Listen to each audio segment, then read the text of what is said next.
Good day, everyone. We are the reporter for today's lesson. By the way, I am Gemaline Trigo. And I am Crystal Mayan Pamugas.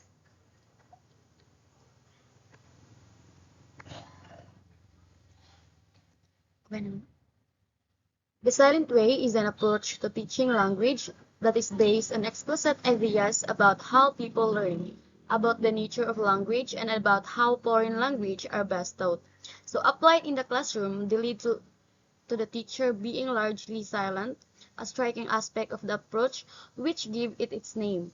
If a teacher is silent, she can teach by attempting to transfer her knowledge. This side is about what she can do instead and why it's a more effective way of working. So, ang silent way ay isang diskarte sa pagtuturo ng mga wika na batay sa mga tahasang ideya tungkol sa paano natututo ang mga tao, tungkol sa kalikasan ng wika at tungkol sa kung paano pinakamahusay na itinuro ang mga banyagang wika. Our topic is all about the historical perspective on the silent ways. Teachers who feel more secure when they are talking may regard silence in the classroom as something of the fearsome concept.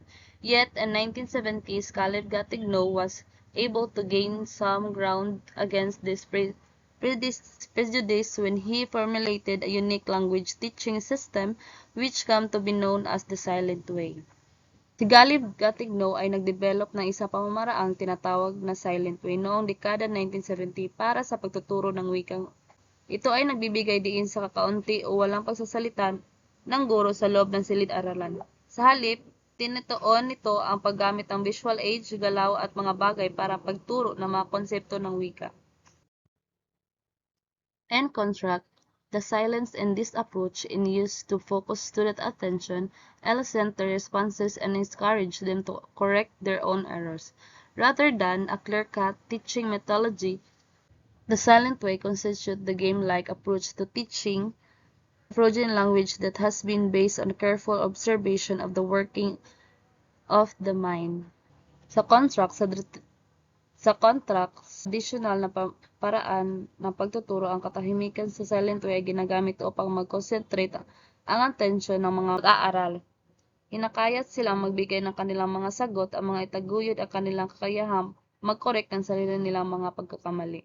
Sa halip ng isang malinaw na metodolohiya sa pagtuturo, ang silent way ay isang paraan ng pagtuturo ng dayuhan, wika na naglalaro at batay sa masusing pagsusuri na kung paano gumagana ang isipan. As an additional benefit, the silence of the teacher enables them to gain more knowledge about the student. Zitovic emphasized that by remaining silent, the teacher learns the student at the same time that the student is learning the language, thereby developing a more detailed understanding of the student learning needs. Furthermore, Long points out that under the skillful direction of the teacher, students provide each other with correct models and encourage each other initiative. Bilang karagdagang benepisyo, ang katahimikan ng mga guro ay napapahintulot sa kanila na mas makakuha ng kaalaman tungkol sa kanilang mag-aaral, kaya't nagkaroon sila ng mas malalim na pag-unawa sa mga pangangailangan sa pag-aaral ng mga mag-aaral. At sa pamamagitan ng guro, nagbibigay ang mga mag-aaral ng tama at nagpapalakas sa inisyatibo ng isa't isa. Theory of learning. Gatigno's silent way is based on the principle that teaching should be secondary to learning. So in other words, the underlying learning theory holds that it is the learner's responsibility to control and direct their own learning, while teachers are there to present essential structures in order to raise students' awareness for learning. So, sa cognitive code approach, ipaliwanag ni Richard at Rogers 2001 na ang silent way ay nakasalalay sa ideya na ang matagumpay na pag-aaral ay nasasangkot ng pangako ng sarili sa wika, pagkuha sa pamamagitan ng paggamit ng tahimik na kamalayan at pagkatapos ay aktibong pagsubok.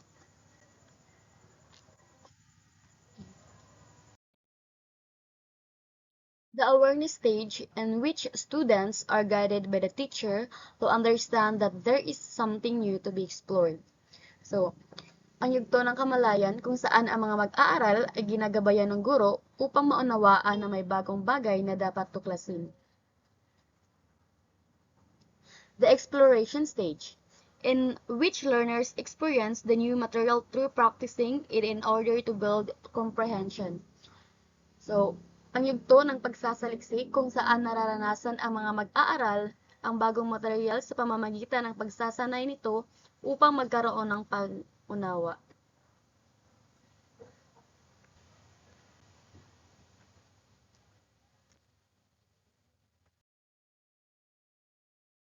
The transitional stage, in which learners automize the new skills and ang transitional na yugto kung saan ang mga mag-aaral ay otomatiko ang mga bagong kasanayan.